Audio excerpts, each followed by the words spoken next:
ሀበሻ ከባህል ከእጽዋት ከምርምር ቦታ ሆኜ እንግዲህ እጽዋትን ቦታዬን ነው የማስጎበኛችሁ። እንግዲህ እጽዋት ጉብኝታችን ቦታችን እንግዲህ ክረምቱ በመምጣቱ እንግዲህ ይሄን ይመስላል ማለት ነው። እንግዲህ በጣም ሰፊና ሰፊ የሆነ ግቢ ነው። እንግዲህ እጽዋት እንግዲህ ይኸው ክረምቱ እንደመምጣቱ እንግዲህ የተለያዩ እጽዋቶች በጣም ጠፍተው የነበሩ እጽዋቶች በሰፊው ወጥተዋል ማለት ነው።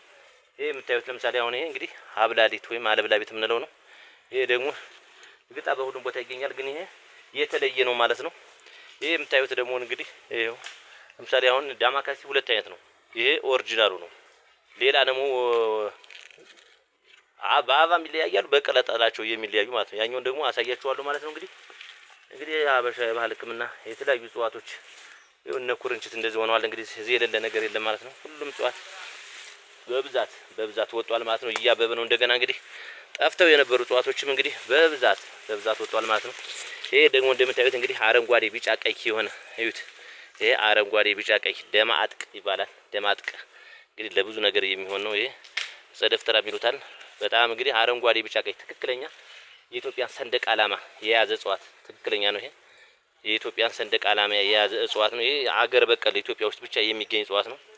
ይሄ እጽዋት እንግዲህ ለምን ይሆናል ካላችሁ በተለይ ወባን ሙሉ በሙሉ ማጥፋት የሚችል ትክክለኛ እጽዋት ነው። ይሄ ደማጥቅ ይባላል ማለት ነው። እንግዲህ ይሄ ጓሮአችን ላይ በብዛት አልምተነዋል ማለት ነው። ይሄው እንደምታዩት ደግሞ እንግዲህ ይሄ ደግሞ እንግዲህ አሩጽ ይባላል። አሩጥ ማለት ትክክለኛው ይሄ ነው። አሁን አሩጽና ጥፍሬና ይለያያሉ። ይሄ አሩጥ ነው። ከሚገርማችሁ አሩጽ ይሄ ነው። ይሁት በደንብ አድርጋችሁ አሩጽ ይሄ ነው። ጥፍሬና ደግሞ ይሄ ነው። ልዩነቱን አያችሁታል? ልዩነቱ እዩት። ሁለቱም በረጋች ላይ ወተት ይወጣቸዋል። እንግዲህ እንዲህ አድርጌ ላሳያችሁ። እያችሁ ልዩነታቸው ብዙ ሰዎች አሁን የሚንታታባቸው ሰዎች ስላሉ ማለት ነው። አያችኋቸው? እዩት። የትኛው ነው ልዩነቱን እዩት። እንዲህ ታዩት ልዩነቱ አያችሁት አይደል? በጣም ይለያያሉ ማለት ነው። አንድ ላይ ስለበቀሉ ነው። ይሄ ጥፍሬና ሴትዋ ጥፍሬና ናት። ይሄ ሴትዋ ጥፍሬና ማለት ነው።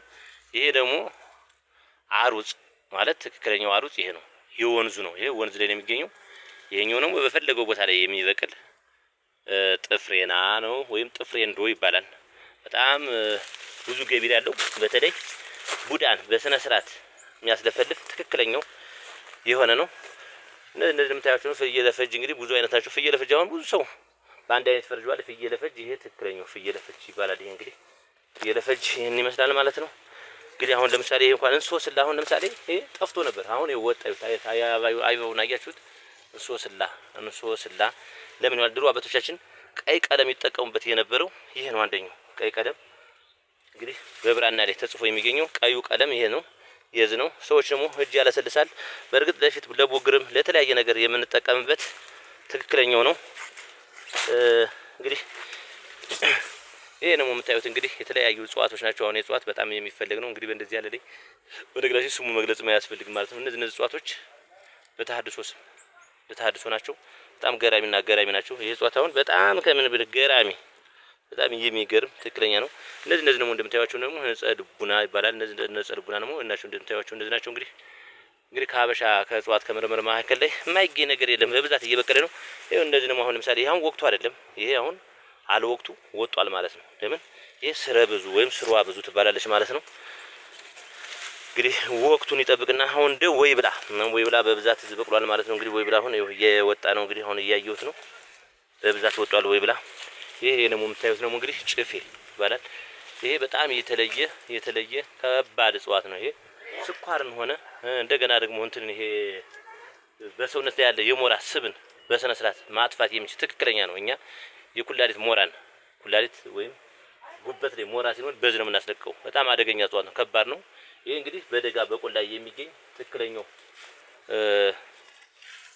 እጽዋት ይሄ ነው።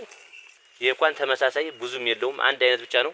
ግን ግንዱ ቅጠሉ በጣም አንዳንድ ጊዜ ቦታ ይቀያይረዋል። ቀድም እንዳሳዩዋችሁ አሁን ይሄ በቅጠሉ ይመሳሰላል። አረንጓዴ ቢጫ ቀይ ይመሳሰላል። ግን ያ ልዩነት አለው። ያኛው ደማአጥቅ ነው ያልኳችሁ። ይሄ ጭፌ ነው የሚባለው።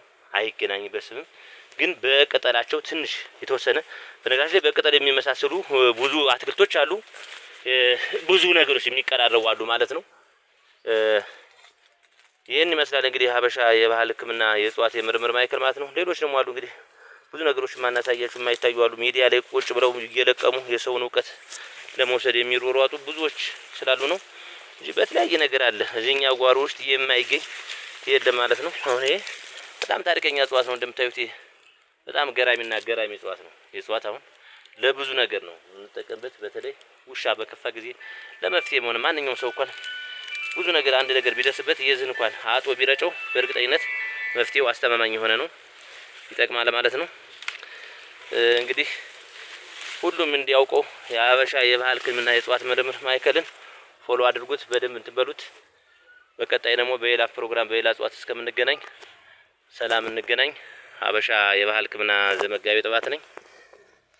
አመሰግናለሁ።